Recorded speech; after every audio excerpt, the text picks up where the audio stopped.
नमस्कार दोस्तों, मैं Dharmendra Verma online study with DK में आपका बहुत बहुत स्वागत करता हूं। आज हम बात करने वाले दोस्तों हिंदी के एक प्रैक्टिस सेट के बारे में जो सीटेट एग्जाम के लिए महत्वपूर्ण है। यहां पर आपको 15 प्रश्न आपको हिंदी पेडागोजी से संबंधित मिलेंगे और 15 प्रश्न आपको यहाँ पर गद्यांश और पद्यांश से संबंधित प्रश्न मिलेंगे जो कि सीटेट एग्जाम में पूछे जाते हैं। सभी के सभी दोस्तों मोस्ट इंपोर्टेंट प्रश्न है, यहाँ पर आपका आकलन कर सकते हैं क्योंकि एक प्रैक्टिस सेट है।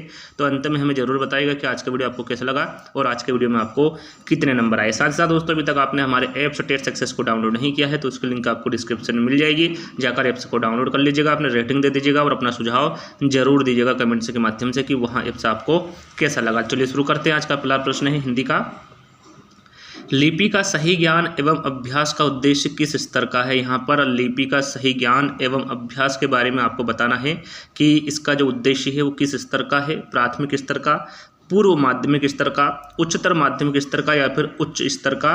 तो यहाँ पर जो लिपि का सही ज्ञान एवं अभ्यास का जो उद्देश्य होता है वो प्राथमिक स्तर का होता है। याद रखिएगा, मोस्ट इंपोर्टेंट प्रश्न है। लिपि का सही ज्ञान एवं अभ्यास का उद्देश्य प्राथमिक स्तर का होता है। यहाँ पर पहला वाला विकल्प हमारा सही रहेगा।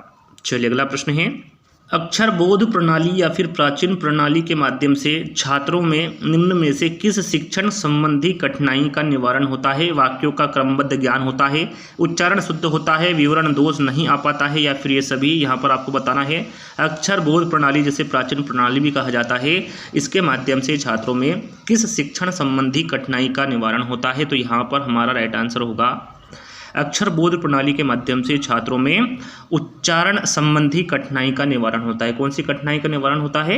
उच्चारण संबंधी कठिनाई का निवारण होता है। आपने देखा होगा कि कई बार ऐसा होता है कि छात्रों का उच्चारण शुद्ध नहीं होता है, अतः उच्चारण को शुद्ध रूप देने के लिए अक्षर बोध प्रणाली का प्रयोग किया जाता है। तो यहाँ पर हमारा जो राइट आंसर होगा वो सेकंड वाला रहेगा। चलिए अगला प्रश्न है, सभी छात्रों में सीखने की क्षमता होती है, भिन्न भिन्न होती है, समान होती है, दोनों होती है या फिर दोनों में से कोई नहीं। तो यहाँ पर हमारा राइट आंसर होगा जो सभी छात्रों में सीखने की क्षमता होती है वो भिन्न भिन्न होती है। यहाँ पर पहला वाला विकल्प हमारा सही रहेगा। यहाँ पर जो प्रकृति छात्रों की जो प्रकृति होती है दोस्तों वो भिन्न भिन्न होती है और अपनी भिन्न प्रकृति के कारण ही उनकी जो सीखने की क्षमता है वो भिन्न भिन्न होती है। तो यहाँ पर पहला वाला विकल्प हमारा सही रहेगा। चलिए अगला प्रश्न है, भाषा के मुख्य तत्व होते हैं। कौन से होते हैं भाषा के मुख्य तत्व? ध्वनि, संकेत, चिन्ह या फिर ये सभी। तो यहाँ पर जो भाषा के मुख्य तत्व होते हैं वो ध्वनि भी होती है, संकेत भी होते हैं और चिन्ह भी होते हैं। तो यहाँ पर हमारा जो राइट आंसर होगा वो ये सभी होगा। फोर्थ वाला विकल्प हमारा सही रहेगा।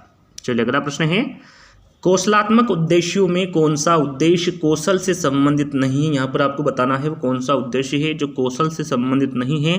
कौशलात्मक उद्देश्यों में पढ़ना, लिखना, सुनना या फिर साहित्य में रुचि। तो यहाँ पर देखिए पढ़ना, सुनना और लिखना ये तीनों ही उद्देश्य कौशल से संबंधित है। कौशलात्मक उद्देश्यों में यहाँ पर साहित्य में रुचि, जो साहित्य में रुचि है दोस्तों यहाँ उद्देश्य कौशल से संबंधित नहीं है कौशलात्मक उद्देश्यों में। तो यहाँ पर हमारा जो राइट आंसर होगा वो फोर्थ वाला रहेगा। चलिए अगला प्रश्न है, निम्न में से कौन सा शिक्षण सिद्धांत है। यहाँ पर आपको बताना है चारों विकल्पों के माध्यम से कौन सा शिक्षण सिद्धांत के अंतर्गत है। चयन का सिद्धांत, रुचि का सिद्धांत, उत्प्रेरण का सिद्धांत या फिर ये सभी। तो यहाँ पर मैं आपको बता दूं चयन का सिद्धांत, रुचि का सिद्धांत और उत्प्रेरण का सिद्धांत ये तीनों ही शिक्षण सिद्धांत से संबंधित है। तो यहाँ पर हमारा जो राइट आंसर होगा वो ये सभी होगा। फोर्थ वाला विकल्प हमारा सही रहेगा। चलिए अगला प्रश्न है, आपकी कक्षा के बच्चे में अनुशासनहीनता की भावना दिन प्रतिदिन बढ़ती जा रही है, इसके लिए आप निम्न में से क्या उपचार करेंगे। क्या उपचार करेंगे दोस्तों यदि आपकी कक्षा में बच्चे में अनुशासनहीनता की भावना दिन प्रतिदिन बढ़ती जा रही है। तो यहाँ पर इन चारों विकल्पों के माध्यम से आपको सही विकल्प का चयन करना है। तो यहाँ पर हमारा राइट आंसर होगा शिक्षण कार्य को रोचक बनाएंगे जिससे अनुशासनहीनता स्वतः ही समाप्त हो जाएंगी। यहाँ उपचार करेंगे यदि आपकी कक्षा में बच्चे में अनुशासनहीनता की भावना दिन प्रतिदिन बढ़ती जा रही है। तो यहाँ पर हमारा जो राइट आंसर होगा वो सेकंड वाला रहेगा। चलिए अगला प्रश्न है, भाषा शिक्षण के अंतर्गत श्रव्य सहायक सामग्री का उपयोग किसमें होता है। शुद्ध उच्चारण करने में होता है, शुद्ध लिखने में होता है, शुद्ध पढ़ने में होता है या फिर इनमें से किसी में नहीं। तो यहाँ पर हमारा राइट आंसर होगा भाषा शिक्षण के अंतर्गत श्रव्य सहायक सामग्री का उपयोग शुद्ध उच्चारण करने में होता है। याद रखिएगा यहाँ पर जो राइट आंसर होगा वो पहला वाला रहेगा। भाषा शिक्षण के अंतर्गत श्रव्य सहायक सामग्री का जो उपयोग होता है वो शुद्ध उच्चारण करने में होता है। चलिए अगला प्रश्न है, भाषा शिक्षण मूल्यांकन से अभिप्राय है, निरंतर या फिर सतत चलने वाली प्रक्रिया है, वांछित व्यवहारगत परिवर्तन की जानकारी से है, भाषा शिक्षण के उद्देश्यों की पूर्ति का सीमांकन से है, या फिर उपरोक्त सभी से है। तो यहाँ पर जो भाषा शिक्षण मूल्यांकन से अभिप्राय है वो निरंतर या फिर सतत चलने वाली प्रक्रिया से भी है, वांछित व्यवहारगत परिवर्तन की जानकारी से भी है, और भाषा शिक्षण के उद्देश्यों की पूर्ति का सीमांकन से भी है। तो यहाँ पर हमारा जो राइट आंसर होगा वो उपरोक्त सभी होगा। यहाँ पर फोर्थ वाला विकल्प हमारा सही रहेगा। चलिए अगला प्रश्न है, एक शिक्षक के लिए छात्रों में शब्दों के शुद्ध उच्चारण का विकास कराना भाषा शिक्षण की एक प्रमुख चुनौती है। इसके समाधान हेतु क्या आप उपाय करेंगे? यहाँ पर आपको बताना है चारों विकल्प के माध्यम से कि आप समाधान हेतु आप क्या उपाय करेंगे। बालकों को लेखन की शिक्षा देंगे, बालकों को वाचन की शिक्षा देंगे, दोनों ही देंगे, या फिर उपरोक्त में से कोई नहीं। तो यहाँ पर हमारा राइट आंसर होगा जो इसके समाधान हेतु आप उपाय करेंगे वो यह है कि बालकों को लेखन की भी शिक्षा देंगे, साथ ही बालकों को वाचन की भी शिक्षा देंगे। तो यहाँ पर हमारा जो राइट आंसर होगा वो तीसरा वाला रहेगा। चलिए अगला प्रश्न है, कक्षा में कुछ बच्चे गलत वर्तनी का प्रयोग करते हुए लिखते हैं, आप क्या करेंगे? यहाँ पर आपको बताना है कक्षा में कुछ बच्चे हैं जो गलत वर्तनी का प्रयोग करते हैं, तो आप उसके लिए क्या करेंगे इसके बारे में आपको बताना है। इसे एक सहज और स्वाभाविक प्रक्रिया मानते हुए कक्षा में प्रिंट समृद्ध माहौल का निर्माण करेंगे, शब्दों को 10-10 बार सही तरीके से लिखने के लिए कहेंगे, बच्चों को उनकी त्रुटियों का एहसास कराएंगे, या फिर गलत वर्तनी वाले शब्दों पर लाल स्याही से घेरा या क्रॉस लगाएंगे। तो यहाँ पर हमारा राइट आंसर होगा कक्षा में कुछ बच्चे गलत वर्तनी का प्रयोग करते हुए लिखते हैं, तो आप इसे एक सहज और स्वाभाविक प्रक्रिया मानते हुए कक्षा में प्रिंट समृद्ध माहौल का निर्माण करेंगे। तो यहाँ पर हमारा जो राइट आंसर होगा वो पहला वाला रहेगा। चलिए अगला प्रश्न है, भाषा शिक्षण का सामान्य उद्देश्य। यहाँ पर आपको सामान्य उद्देश्य बताना है भाषा शिक्षण का। छात्रों में सृजनात्मक शक्ति का विकास करना, भावानुकूल भाषा प्रयोग, स्वर निर्माण, अंग संचालन का अभ्यास कराना, छात्रों में शुद्ध सरल स्पष्ट ढंग से आत्माभिव्यक्ति की योग्यता उत्पन्न करना, या फिर उपरोक्त सभी। तो यहाँ पर सामान्य उद्देश्य बताना था आपको भाषा शिक्षण का। तो यहाँ पर हमारा राइट आंसर होगा छात्रों में सृजनात्मक शक्ति का विकास करना, भावानुकूल भाषा प्रयोग, स्वनिर्माण, अंग संचालन का अभ्यास करना, और छात्रों में शुद्ध सरल स्पष्ट ढंग से आत्माभिव्यक्ति की योग्यता उत्पन्न करना। ये तीनों ही सामान्य उद्देश्य है भाषा शिक्षण के। तो यहाँ पर हमारा जो राइट आंसर होगा वो उपरोक्त सभी होगा। चलिए अगला प्रश्न है, भाषा सीखने के लिए सबसे उपयुक्त साधन कौन सा है? सुनना है, बोलना है, पढ़ना है, या फिर अनुकरण करना है? तो यहाँ पर हमारा राइट आंसर होगा भाषा सीखने के लिए जो सबसे उपयुक्त साधन है वो अनुकरण करना है, क्योंकि अनुकरण के द्वारा ही बच्चा बोलना सीखता है। इसलिए भाषा सीखने के लिए जो सबसे उपयुक्त साधन होगा वो अनुकरण करना होगा। यहाँ पर फोर्थ वाला विकल्प हमारा सही रहेगा। चलिए अगला प्रश्न है, सुरभि किसी भी ऐसे शब्द विशेष को बोलने में कठिनाई अनुभव करती है जिसमें 2 से अधिक बार ता की आवृत्ति हुई है, आप उससे ऐसे शब्दों को बार बार सुनने के लिए कहेंगे, बोलते समय इस और ध्यान न देंगे कि देने के लिए कहेंगे, ता वाले शब्दों का बार बार उच्चारण करवाएंगे, या फिर ऐसे शब्दों का विकल्प ढूंढ कर देंगे। तो यहाँ पर हमारा राइट आंसर होगा सुरभि किसी भी ऐसे शब्द विशेष को बोलने में कठिनाई अनुभव करती है जिसमें 2 से अधिक बार ता की आवृत्ति हुई है, तो आप उससे बोलते समय इस ओर ध्यान ना देने के लिए कहेंगे। तो यहाँ पर हमारा जो राइट आंसर होगा वो सेकंड वाला रहेगा। चलिए अगला प्रश्न है,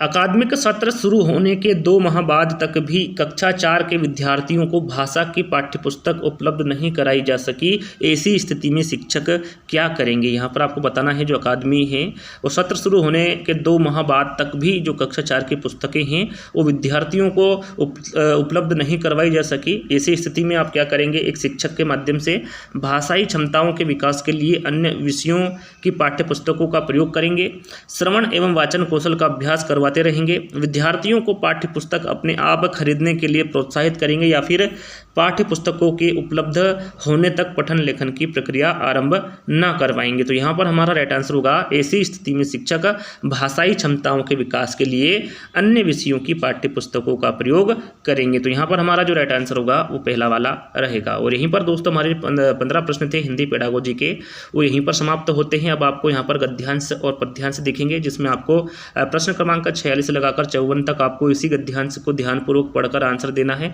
अच्छे से एक बार पढ़ लीजिएगा, एक बार मैं पढ़ देता हूँ, एक बार आप पढ़ लीजिएगा, उसके बाद ही आपको आंसर की ओर बढ़ना है। तो यहाँ पर गद्यांश कुछ इस प्रकार है। 1732 ईस्वी में जब मुगल शासक मोहम्मद शाह था, जयसिंह को मालवा का शासक बनाया गया। उसे नियुक्त करने का उद्देश्य मराठों को मालवा से भगाना था, लेकिन जयसिंह इस कार्य को करने में विफल रहा और जयपुर लौट गया। इसी समय मराठों ने मालवा पर आक्रमण कर उसे अपने अधिकार में कर लिया। इस प्रदेश को सुव्यवस्थित रखने के लिए पेशवा ने जागीर प्रथा प्रारंभ की तथा स्थानीय सरदारों को जागीर प्रदान की। इसी समय सिंधिया को उज्जैन, आनंदराव पवार को धार, होलकर को मालवा तथा तुकोजी को देवास की जागीरें प्रदान की गई। इस प्रकार सिंधिया, होलकर तथा पवार की नवीन रियासतों की स्थापना का मार्ग प्रशस्त हुआ। ये नवीन रियासत मालवा क्षेत्र के नवयुग की पथ प्रदर्शक बनी। इन रियासतों ने मालवा की सांस्कृतिक चेतना को भी प्रभावित किया। 1741 ईस्वी के बाद मुगल साम्राज्य का संबंध सदा के लिए मालवा से समाप्त हो गया। तो एक छोटी सी दोस्तों ये छोटा सा एक गद्यांश था, ये इतिहास के बारे में बताया गया है इस गद्यांश के माध्यम से। तो आपको यहाँ पर 46 लगाकर 52 तक आपको इसी में से आंसर देना है। तो एक बार और पढ़ लीजिएगा गद्यांश को ध्यानपूर्वक, उसके बाद आपको आंसर देना है। पहला प्रश्न में पूछा गया है, कौन मालवा के नवयुग के पथ प्रदर्शक बने? मुगल शासक, नवीन रियासत, अंग्रेजी कंपनी या फिर अफीम की खेती? तो यहाँ पर हमारा राइट आंसर होगा, यदि आपने गद्यांश को पढ़ा होगा तो वहाँ पर स्पष्ट रूप से बताया गया है कि मालवा में नवयुग की पथ प्रदर्शक नवीन रियासत बनी। तो यहाँ पर हमारा जो राइट आंसर होगा वो सेकंड वाला रहेगा। हमें गद्यांश को पढ़कर ही आंसर देना है। यदि आपको अभी भी समझ में नहीं आया तो एक बार और गद्यांश को अच्छे से पढ़ लीजिएगा। तो यहाँ पर अगला प्रश्न है, शब्द विफल का विपरीतार्थक शब्द है। यहाँ पर आपको विपरीतार्थक शब्द बताना है। विफल का क्या होता है? सफल होता है, फल होता है, असफल होता है या फिर निष्फल होता है? तो यहाँ पर हमारा राइट आंसर होगा, जो विफल का विपरीतार्थक शब्द होता है वो सफल होता है। यहाँ पर पहला वाला विकल्प हमारा सही रहेगा। चलिए अगला प्रश्न है, प्रथा शब्द से तात्पर्य है नीति से है, रीति से है, व्यवस्था से है या फिर नियुक्ति से है? यहाँ पर आपको बताना है जो प्रथा शब्द है इसका तात्पर्य किससे है? तो यहाँ पर हमारा राइट आंसर होगा, जो प्रथा शब्द का तात्पर्य है वो रीति से है। यहाँ पर हमारा जो राइट आंसर होगा वो सेकंड वाला रहेगा। चलिए अगला प्रश्न है, सुव्यवस्थित में प्रयुक्त उपसर्ग है। यहाँ पर आपको बताना है जो सुव्यवस्थित शब्द है इसमें कौन सा उपसर्ग लगा हुआ है? सुव्य, सु या फिर इनमें से कोई नहीं? तो यहाँ पर हमारा राइट आंसर होगा, जो सुव्यवस्थित शब्द है इसमें सु उपसर्ग लगा हुआ है। यहाँ पर हमारा जो राइट आंसर होगा वो सेकंड वाला रहेगा। चलिए अगला प्रश्न है, नवीन रियासतें किस क्षेत्र की पथ प्रदर्शक बनी? मालवा, उज्जैन, जयपुर या फिर झांसी? यदि आपने गद्यांश को ध्यानपूर्वक पढ़ा होगा तो वहाँ पर स्पष्ट रूप से बताया गया है कि नवीन रियासतें मालवा क्षेत्र के नवयुग की पथ प्रदर्शक बनी। तो यहाँ पर हमारा जो राइट आंसर होगा वो पहला वाला रहेगा, नवीन रियासतें मालवा क्षेत्र की पथ प्रदर्शक बनी। चलिए अगला प्रश्न है, मुगल शासक मोहम्मद शाह ने 1732 ईस्वी में किसे मालवा का शासक नियुक्त किया है? जसवंत सिंह को, उदय सिंह को, जय सिंह को या फिर मान सिंह को? तो यहाँ पर शुरू में ही बताया गया था कि 1732 ईस्वी में जब मुगल शासक मोहम्मद शाह था तब जय सिंह को मालवा का शासक बनाया गया। किसे बनाया गया? जय सिंह को मालवा का शासक बनाया गया था। तो यहाँ पर हमारा जो राइट आंसर होगा वो तीसरा वाला रहेगा। चलिए अगला प्रश्न है, मालवा पर अधिकार करने के बाद पेशवा ने वहां कौन सी प्रथा प्रारंभ की? एकता प्रथा, जमींदारी प्रथा, सैन्य अधिकार प्रथा या फिर जागीर प्रथा? तो वहां पर आपने यदि गद्यांश को ध्यानपूर्वक पढ़ा होगा तो वहां पर जागीर प्रथा लिखा हुआ है कि मालवा पर अधिकार करने के बाद पेशवा ने वहां जागीर प्रथा प्रारंभ की। यहाँ पर फोर्थ वाला विकल्प हमारा सही रहेगा। चलिए अगला प्रश्न है, मालवा में पेशवा ने किसे जागीर प्रदान नहीं की? प्रश्न को ध्यान से पढ़ना है। प्रश्न में पूछा गया है, मालवा में पेशवा ने किसे जागीर प्रदान नहीं की? सिंधिया, होलकर, पवार या फिर भोसले? यदि आपने गद्यांश को ध्यानपूर्वक पढ़ा होगा तो वहाँ पर लिखा हुआ है कि मालवा में पेशवा ने सिंधिया को, होलकर को और पवार को, इन तीनों को ही जागीर प्रदान की। यहाँ पर भोसले को मालवा में पेशवा ने जागीर प्रदान नहीं की। सिंधिया को उज्जैन, आनंदराव पवार को धार, होलकर को मालवा और तुकोजी को देवास की जागीर प्रदान की गई थी, ना कि भोसले को। तो यहाँ पर हमारा जो राइट आंसर होगा वो फोर्थ वाला रहेगा। चलिए अगला प्रश्न है, किस वर्ष मुगलों का संबंध मालवा से सदा के लिए समाप्त हो गया? सन 1765, 1741, 1556 या फिर सन 1947। तो यहाँ पर हमारा राइट आंसर होगा सन 1741। सन 1741 के बाद मुगल साम्राज्य का संबंध हमेशा के लिए मालवा से समाप्त हो गया। तो यहाँ पर हमारा जो राइट आंसर होगा वो सेकंड वाला रहेगा। और यहीं पर हमारे जो गद्यांश के प्रश्न थे यहीं पर समाप्त होते हैं। अब आपको पद्यांश के माध्यम से देना है, जो कि प्रश्न क्रमांक 55 लगाकर 60 तक आपको इसी पद्यांश को ध्यानपूर्वक पढ़कर आंसर देना है। तो एक बार मैं पद्यांश को पढ़कर सुना देता हूं, उसके बाद आपको एक बार अच्छी तरह इसको पढ़ लेना है, उसके बाद ही आपको आंसर देना है। तो यहाँ पर पद्यांश कुछ इस प्रकार है। नए समाज के लिए नए जवान हैं, नवीन योजना लिए नया विहान है, रश्मियाँ जगी जगी युगीन चेतना, प्राण प्राण में लिए उमंग भावना, हिंद के सभी सशक्त नौजवान हैं, प्रांत क्षेत्र वाद के भाव हो कभी, हम भाई भाई एक हैं अलग नहीं कभी, एक मानव जाति की संतान है सभी, गांव गांव के विहान राम में बंधे, राम राज्य के विचार कर्म से सदे, बाजुओं के जोर का हमें गुमान है। ये एक छोटा सा दोस्तों पद्यांश है जिसमें नए युग के बारे में बताया गया है। तो इसके माध्यम से आपको यहाँ पर आगे जो प्रश्न आ रहे हैं उसके आंसर आपको इसी पद्यांश में से देना है। तो एक बार अच्छे से पढ़ लीजिएगा, उसके बाद आपको यहाँ पर आंसर देना है। 55 से लगाकर 60 तक आपको इसी पद्यांश को ध्यानपूर्वक पढ़कर आंसर देना है। तो यहाँ पर पहला प्रश्न है इस पद्यांश का, देशवासियों में अलगाव की समाप्ति का उपाय है, पारंपरिक मेल मिलाप, वैचारिक समानता, प्रांतीय एवं क्षेत्रीयता की समाप्ति या फिर उन्नति समान अवसर। तो यहाँ पर हमारा राइट आंसर होगा देशवासियों में अलगाव की समाप्ति का उपाय वैचारिक समानता है। क्या है? वैचारिक समानता है। यहाँ पर सेकंड वाला विकल्प हमारा सही रहेगा। चलिए अगला प्रश्न है, भारतीयों को गर्व है किस पर है? भाषा का, राम राज्य का है गर्व, भुजाओं के बल का है या फिर एकता का है? यहाँ पर पद्यांश के अनुसार ही आपको आंसर देना है। तो यहाँ पर हमारा राइट आंसर होगा, पद्यांश में स्पष्ट रूप से बताया गया है कि हम भाई भाई एक ही अलग नहीं कभी। कहने का तात्पर्य यहाँ है कि भारतीयों को अपनी एकता पर गर्व है। तो यहाँ पर हमारा जो राइट आंसर होगा वो फोर्थ वाला रहेगा, भारतीयों को अपनी एकता पर गर्व है। चलिए अगला प्रश्न है, राम राज्य का अर्थ है। यहाँ पर आपको राम राज्य का अर्थ बताना है क्या होगा? सबको समान सुख मिले, वैचारिक समानता, शैक्षिक शक्ति या फिर संपन्नता। तो यहाँ पर हमारा राइट आंसर होगा, जो राम राज्य का अर्थ होता है वो सबको समान सुख देना होता है या फिर सबको समान सृष्टि से देखना ही राम राज्य है। तो यहाँ पर हमारा जो राइट आंसर होगा वो पहला वाला रहेगा। चलिए अगला प्रश्न है, नया विहान का अभिप्राय। यहाँ पर नया विहान का अभिप्राय बताना है क्या होगा? नया देश से है, नया युग से है, नई सभ्यता से है या फिर नई संस्कृति से है? तो यहाँ पर जो नया विहान से अभिप्राय होगा वो नया युग से होगा। यहाँ पर सेकंड वाला विकल्प हमारा सही रहेगा। चलिए अगला प्रश्न है, नया विहान देश में क्या लाया है? यहाँ पर नया विहान आपको बताना है कि देश में क्या लाया है। नई रोशनी, अंधकार का विनाश, नए आविष्कार या फिर योजनाएं। तो यहाँ पर हमारा राइट आंसर होगा, जो नया विहान है ये देश में योजनाएं लाया है। क्या लाया है? योजनाएं लाया है। चलिए अगला और अंतिम प्रश्न है, गुमान का समानार्थक है। यहाँ पर आपको गुमान शब्द का समानार्थक शब्द बताना है। घमंड होगा, क्रोध होगा, नाराजगी होगा या फिर भला होगा? तो यहाँ पर हमारा राइट आंसर होगा, जो गुमान का समानार्थक शब्द होता है वो घमंड होता है। याद रखिएगा, गुमान का समानार्थक शब्द घमंड है। यहाँ पर पहला वाला विकल्प हमारा सही रहेगा। और यहीं पर हमारे जो 30 प्रश्न थे हिंदी के, जिसमें आपको 15 प्रश्न गद्यांश और पद्यांश के मिले और 15 प्रश्न आपको हिंदी पेडागोजी के देखने को मिले। तो आज का जो वीडियो है आपको कैसा लगा कमेंट्स के माध्यम से जरूर बताइएगा। वीडियो अच्छा लगे तो लाइक कर दीजिएगा, अपने दोस्तों के साथ शेयर कर दीजिएगा और अभी तक हमारे चैनल को सब्सक्राइब नहीं किया है तो सब्सक्राइब कर बेल आइकन को भी दबा लीजिएगा। तो जल्दी दोस्तों एक नई वीडियो के साथ मिलते हैं, जब तक के लिए धन्यवाद। जय हिंद।